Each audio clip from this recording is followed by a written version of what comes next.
Hello, BookTube. No, you weren't expecting this. This is definitely a different style of presentation, but that's because I am introducing an original tag, a seasonal tag as well, which is a joint product between myself and Meg at the channel Books Off the Beaten Path, and I just felt some extra effort was needed to put us all in the spirit of things.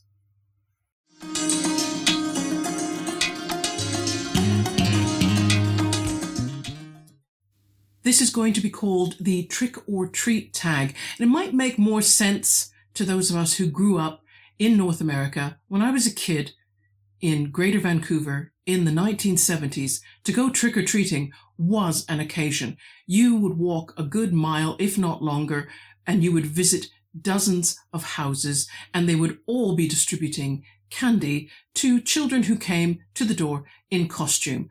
And you would have something with you, a pillowcase, or you would have bought a special container to collect all this candy. And when you got home, that would all get dumped out onto the living room carpet, and you would do an inventory. And you would separate out the candy that you really, really liked. I mean, it was your favorite stuff. It was what you were hoping you would get. And then there would be, the other stuff, which was still perfectly acceptable candy.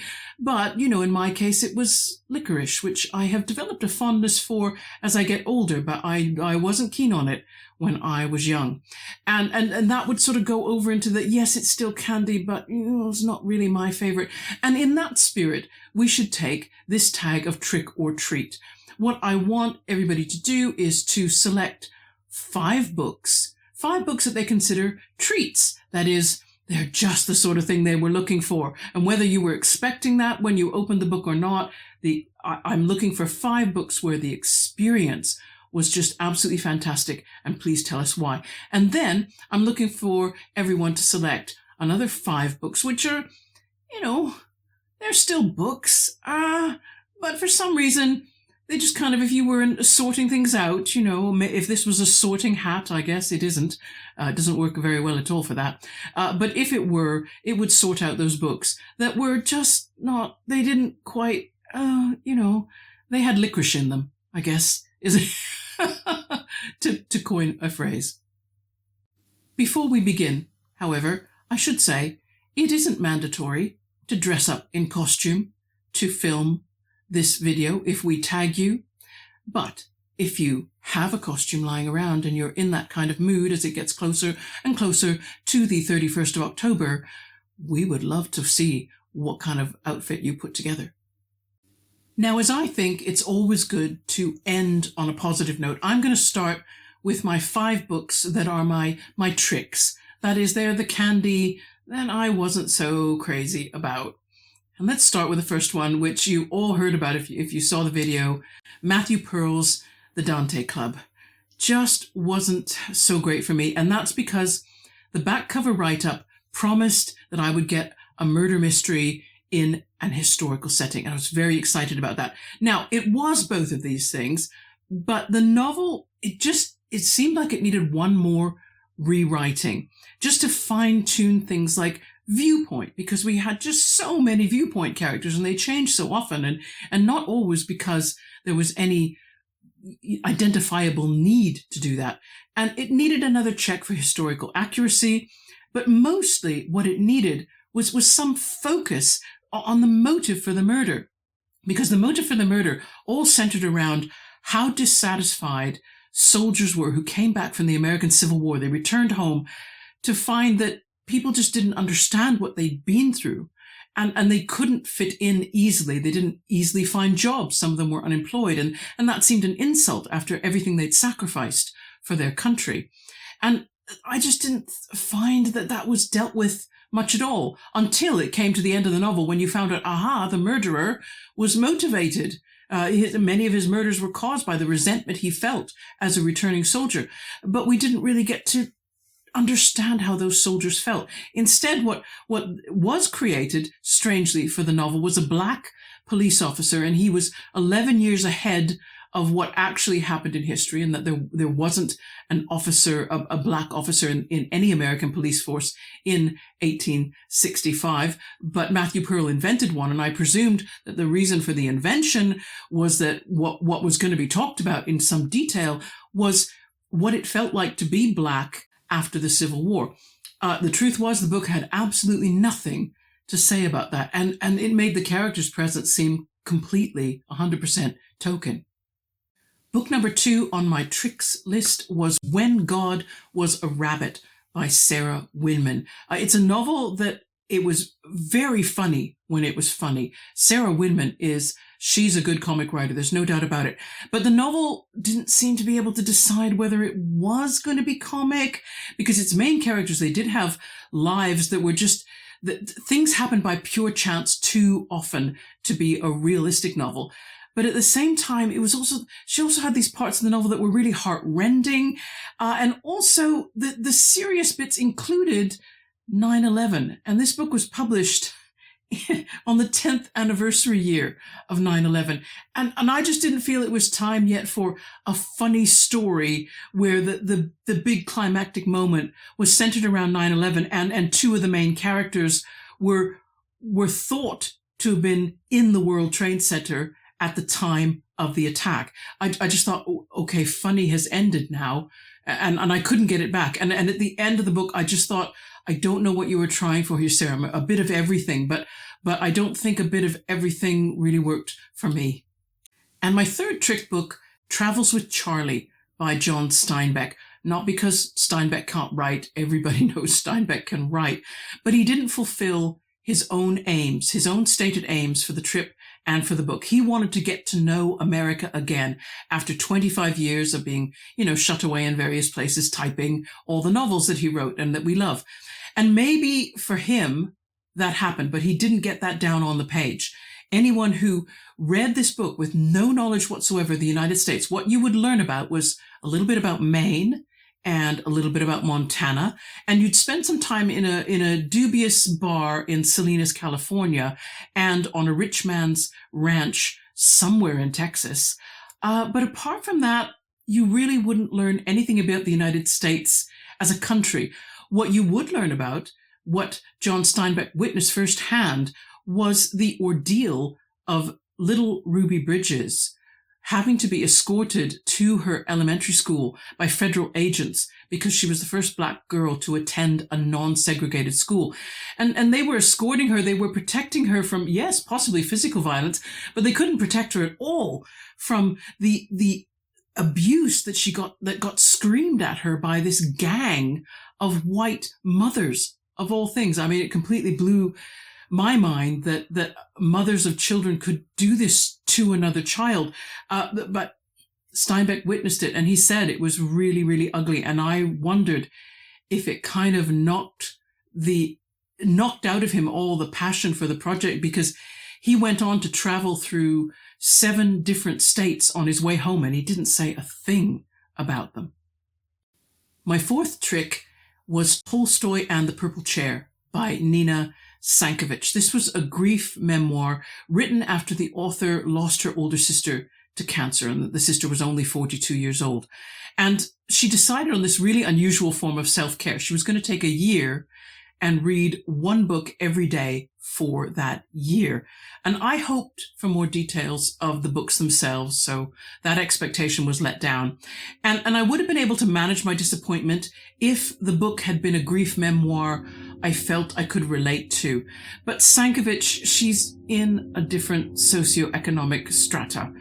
She can afford to take a year off work, and she can read every day, and yet somehow her house and her husband and her 5 children, I think she even stated the number, they all got on fine. So that to me says she can afford paid help around the house, and cover all normal expenses without bringing in any cash, or she has some other form of income that doesn't involve actually going to a paid job. So again, we come from different planets, and so it was difficult for me to take away anything that she had to say about grief.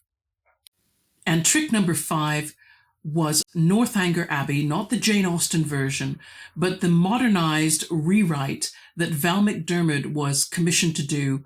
I can't remember the name of the publishers who decided that they were going to invite modern day authors to rewrite Jane Austen's novels in a modern day setting.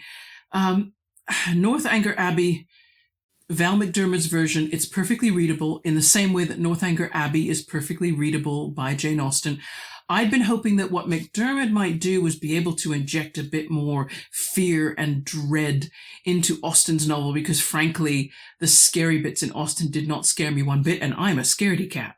This costume is it's fake. I would make a lousy witch and a lousy anything that was supposed to be scary. So I hoped Val McDermid could truly bring the Gothic into Northanger Abbey. In hindsight, I can see that this was really just a quick way for the publishers to generate income by using the reputation of Val McDermid and also the reputation of Jane Austen. And I don't think the public were fooled. I found out as I was reading Val McDermid's novel that there was a Pride and Prejudice rewrite. It didn't sell very well, and so the publishers didn't bother to cover any of the other novels. Okay, now we cover my treats. These are the books that when I discovered them, I knew I'd found something incredible. And the first one I have to start with is good old Myra Breckinridge by Gore Vidal. I know it's a crazy, obscene, weird, seedy little book. And I knew that before I opened the covers, because I went to see Best of Enemies, which is about the debate between Gore Vidal, and my brain has done a blank because I didn't put it in the script notes. So sorry, everybody. But of course, they talked about Myra Breckinridge in the play, and it was clear that when it came out in 1968, it was utterly scandalous, and it'd be scandalous now. Like it hasn't lost its ability to shock. It's still a very shocking novel. Gore Vidal claims that the character of Myra Breckinridge started speaking to him, and that he just followed that voice, and he wrote the whole book in a couple of weeks. And if it's true, I think that would explain why, for me, Myra Breckinridge had great archetypal power. It felt like something being transmitted from a higher source down to get across the message that what seems like a screwball comedy plot is really a powerful message for the end of gender and sexual stereotypes. And my second treat was The Hearing Trumpet by Leonora Carrington. Leonora Carrington, wow. Also a weird and explicit novel, and it's more hallucinatory than Myra Breckinridge, but it's also very powerful. The two novels are similar because they both have females who don't initially appear as revolutionary, but they become revolutionary. In Myra's case, they aren't initially female, so that throws you as well. But in The Hearing Trumpet, the narrator is old, she's frail. You even doubt whether she knows what is real or what is just her dreaming. And yet she becomes the leader of a revolutionary group that overthrow the world. Treat number 3 is The Secret History by Donna Tartt, which I finally read 25 years after it was published. No, longer than that, nearly 30. Whereas Val McDermid took the story of Northanger Abbey and put it in a modern context and didn't really bring anything extra, Donna Tartt took the concept of Greek tragedy and translated it into modern literary novel. And she succeeded in getting across the experience of continual dread and respect for human morality. And my impression was that was the aim of the old classical playwrights. They wanted you to know what was good and what was evil, and to feel it, to feel why evil was evil. This is a story of two successful murders. That is to say, the murderers are never apprehended by the officers of the law and made to go through a trial and then made to have the penalties put upon them that we normally put upon convicted murderers. And yet, even so, that doesn't mean the murderers go unpunished. This is a book that deserves all the hype it gets. It examines how we know when we've done wrong, and we can punish ourselves. We don't always need the outside world. I'm not saying that we shouldn't. That's not what the book is talking about at all. It's just saying, don't think that if you get away with it, you get away with it. It's impossible. So it is a very moral tale. And yeah, I encourage anybody, if you haven't read it, read it. It's amazing.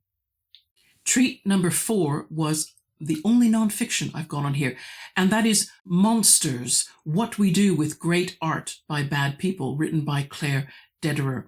Claire's book finally gave me a way to address this question of, should I separate the art from the artist when the art is good, but the artist, not so much so. And I'd never considered the points that she'd made before. They'd never even come to me. She talked about how, first of all, your reaction to the art, if it happened without any knowledge of the artist, you have to acknowledge that reaction as true and belonging to the art. And she suggested possibly divorcing the two, the art from the artist, if you needed to. She also talked about how there can't be one decision about whether or not art or artist can be separated, because the question isn't aimed at the artist, who is singular. It's aimed at the audience for the art, and they are many and various. So she said each person is going to have to ask themselves personally whether they can make this separation or not. But I think it's a good book if you are struggling, you haven't come to your own resolution personally about how you want to deal with an author that, since you started reading their books, you enjoyed their books, but now something's happened and you don't know whether you should. I think hers is a good way to examine your own thinking and your own values. And treat number 5 was the book I not long ago finished reading and reviewing, and that is The Unpassing by Jaja Lin. I was so moved by the way the 3 children in this book, who are so helpless, they have no control over their circumstances, and yet they search, they have such a drive to search and find their own meaning, their own truth, their own way of living and coping in spite what happens to them. And when their parents aren't able to provide that emotional support or spiritual guidance, they find something within themselves, and they also find it from the landscape. It's a very powerful book about the power of landscape to heal, to help. And I feel I've seen this situation in real life where small children turn out to be better at coping with things going wrong than the adults are sometimes. And I was moved because there are scenes of just simple kindnesses done, and they stay with me. I was moved by the landscape of Alaska, and I don't know what it is. What is it about the impartiality of wild spaces, which it gives depth and new insights and new ideas, without being, without too much ceremony. I don't know. I just don't understand why landscape has this power to do something without words that we often try to put into words to convey an emotional or moral or spiritual message. But there's something about landscape that can do it so much more powerfully. And Jaja Lin really captures that in this novel. Okay, everybody, that's my 5 tricks and my 5 treats. I'm sure you want to do this. It's a lovely, easy tag, a lot of fun as the holidays are coming up and it gets a bit more hectic. Don't feel obligated, as I say, to wear a costume. I did it because it just something took me and I just had to do it. But if you feel like it and you want to dress up for camera, I just think that would be a really cool way to augment this season of the year.